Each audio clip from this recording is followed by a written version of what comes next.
So ayan guys, ulit tayo kung paano ang paggawa ng saranggola.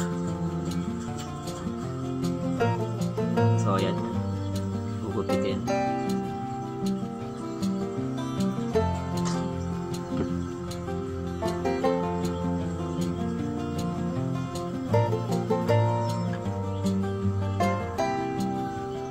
Ginupit sa magkabilaan. Okay.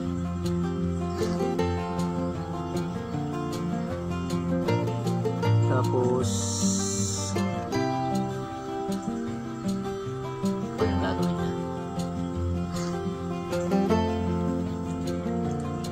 Ginupit na naman sa dulo. Nilatan ulit. Tinupi.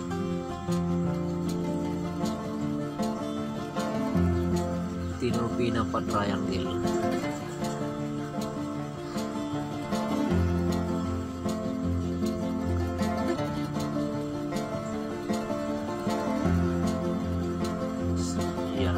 Ginupit sa gitna.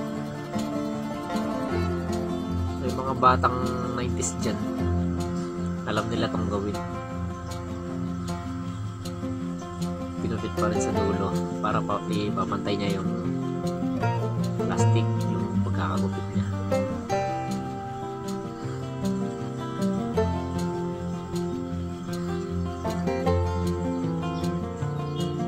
Yun, tinupi ulit.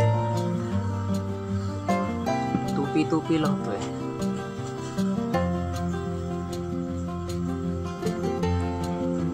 Tapos tupi, pantay, gupit, tupi.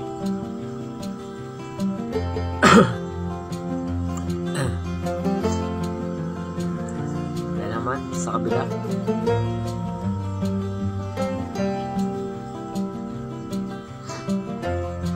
Walis tingting.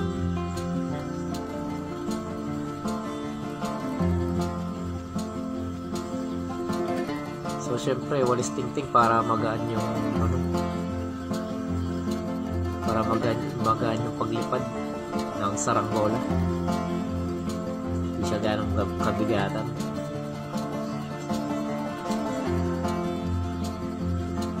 Sinulit. Hindi ko alam kung nylon to kasi meron tayo nylon dati eh. Ngayon naman meron pa rin tayo nylon na sinulit. Yung hindi hindi kagad babagsak yung hindi mapipigtas yung sinulit dahil matibay ito nylon nga siguro gamit niya.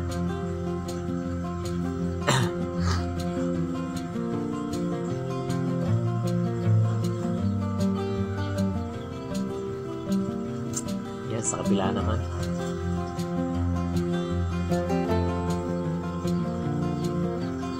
Yung dulo ayon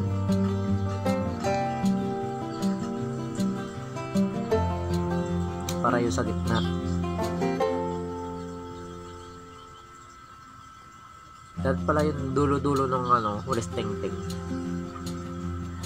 gitna rin.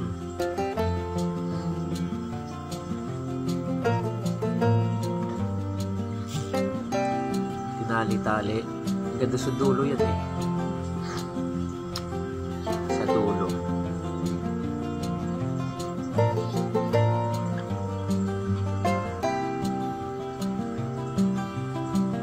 Plastic bag nga naman talaga dati. Paggawa naman na saranggola.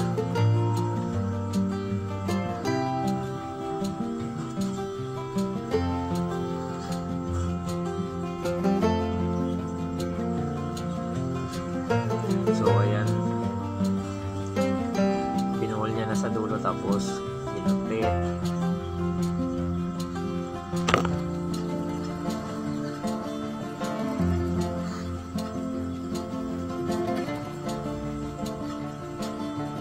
Tinali ulit sa dulo.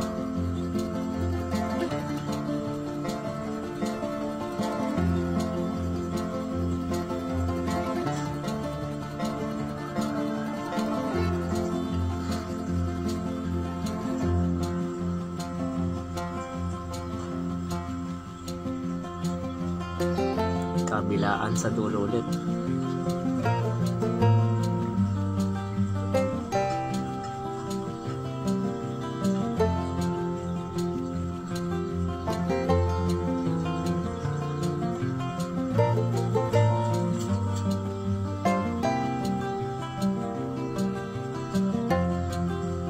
Binuhol niya ulit. Ito lang talaga yung process nun eh. Kasi simpleng-simple lang. Mga bata talaga dati.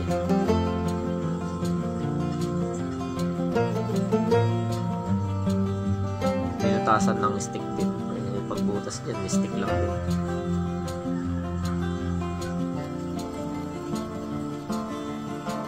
Tapos yun ginawa.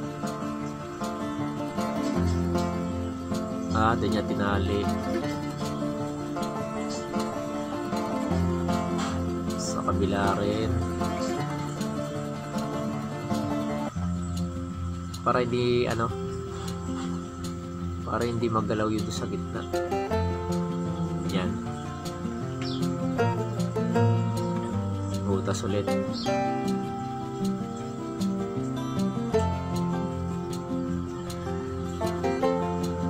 Ayun.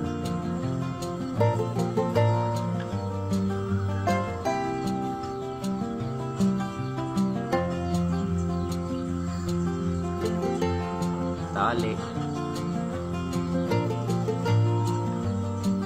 Tali na naman ulit. At sa pinaka sa likuran. Sa dulo din sa likuran.